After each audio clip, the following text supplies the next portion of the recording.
ഭരണം കയ്യിൽ കിട്ടിയപ്പോഴുള്ള ആത്മവിശ്വാസത്താൽ മുഖ്യമന്ത്രി പിണറായി വിജയൻ കേരളം ഭരിക്കുമ്പോഴും പിണറായിയുടെ സംപാർട്ടിയിൽ ദുർബലതയുണ്ടാകുന്നുണ്ട്.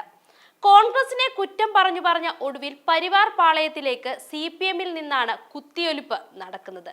ശരിക്കും പറഞ്ഞാൽ കാലിനടിയിലെ മണ്ണ് ഒലിച്ചു പോകുന്നത് നോക്കി നിൽക്കാൻ മാത്രമേ ഇപ്പോൾ നേതൃത്വത്തിന് കഴിയുന്നുള്ളൂ എന്ന്. തിരുവായ്ക്ക് എതിർവാ പറയാൻ പാടില്ല എന്നുള്ള പിണറായിയുടെ അധികാരത്തിന്റെ പ്രഭാവം ക്ഷയിച്ചു തുടങ്ങിയിരിക്കുന്നു എന്ന് വേണം കരുതാൻ. അതിന്റെ ഏറ്റവും വലിയ തെളിവാണ് CPM പാർട്ടിയിൽ നിന്നും BJP-യിലേക്ക് നേതാക്കൾ കൂടുമാറുന്നതിന്റെ ഈ ഒരു കാഴ്ച. തങ്ങളുടെ പാർട്ടിയിൽ നിന്നും BJP-യിലേക്ക് ആരും പോകില്ല എന്നുള്ള CPM-ന്റെ അമിത ആത്മവിശ്വാസമാണ് ആലപ്പുഴയിലെയും തിരുവനന്തപുരത്തെയും നേതാക്കളുടെ പരിവാർ പാളയത്തിലേക്കുള്ള ഒഴുക്കിലൂടെ തകർന്നടിഞ്ഞത്. KPCC അധ്യക്ഷൻ K. സുധാകരൻ ഉൾപ്പെടെയുള്ളവർ BJP-യിൽ ചേക്കേറുമെന്ന പ്രചരണം അഴിച്ചുവിട്ട CPM-ന് മുഖത്തടിയേറ്റ പോലെയാണ് സ്വന്തം പാളയത്തിൽ നിന്ന് കാവിക്കൂടാരത്തിലേക്കുള്ള ഇപ്പോഴത്തെ ഈ കുത്തിയൊലിക്കൽ. മുൻപെങ്ങും ഉണ്ടാകാത്ത സമാനതകളില്ലാത്ത വിഭാഗീയതയാണ് ഈ സമ്മേളന കാലത്ത് CPM അഭിമുഖീകരിച്ചുകൊണ്ടിരിക്കുന്നത്. സംഘടിത സ്വഭാവമില്ലെങ്കിലും നേതൃത്വത്തെ പോലും വെല്ലുവിളിക്കുന്ന വിഭാഗീയത ജില്ലാ സമ്മേളനങ്ങളിലേക്ക് കടക്കുന്നതോടെ രൂക്ഷമാവുകയാണ്. മുൻപ് ബ്രാഞ്ച് സമ്മേളനങ്ങളിൽ ഒതുങ്ങിയ ചേരിപ്പോര് ഇത്തവണ ലോക്കൽ സമ്മേളനങ്ങളും കടന്ന് ഏരിയ സമ്മേളനങ്ങളിലേക്കു കൂടി വ്യാപിക്കുകയായിരുന്നു.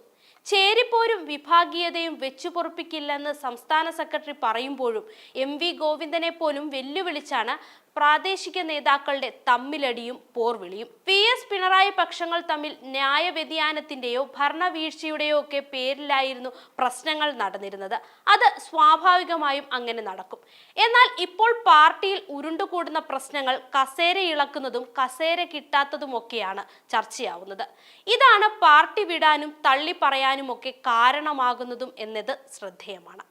തിരുവനന്തപുരത്തും ആലപ്പുഴയിലും പത്തനംതിട്ടയിലും പാലക്കാടുമൊക്കെ തെരുവിലേക്ക് നീണ്ട വിഭാഗീയതയുടെ കാരണം ഇതൊക്കെ തന്നെയാണ്.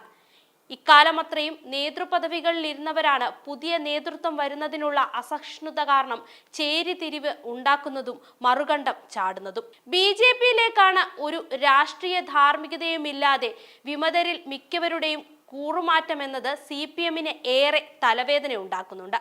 ആലപ്പുഴയിൽ ജില്ലാ പഞ്ചായത്ത് അംഗവും CPM ഏരിയ കമ്മിറ്റി അംഗവുമായ ബിപിൻ സി ബാബു കഴിഞ്ഞ ദിവസമാണ് BJP അംഗത്വം സ്വീകരിച്ചത്.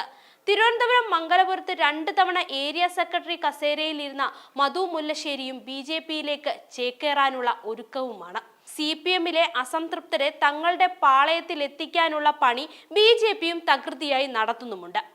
സന്ദീപ് വാര്യർ BJP വിട്ട് കോൺഗ്രസിലേക്ക് പോയപ്പോൾ കളിയാക്കി പറഞ്ഞവരൊക്കെ സ്വന്തം പാളയത്തിലെ കൊഴിഞ്ഞുപോക്ക് വലിയ നാണക്കേട് ഉണ്ടാക്കിയിട്ടുമുണ്ട്. കോൺഗ്രസിൽ നിന്നും സരിനെ 2 കൈയും നീട്ടി സ്വീകരിച്ചെങ്കിലും പ്രത്യേകിച്ച് ഗുണമൊന്നും CPM പാർട്ടിക്ക് ഉണ്ടായതുമില്ല.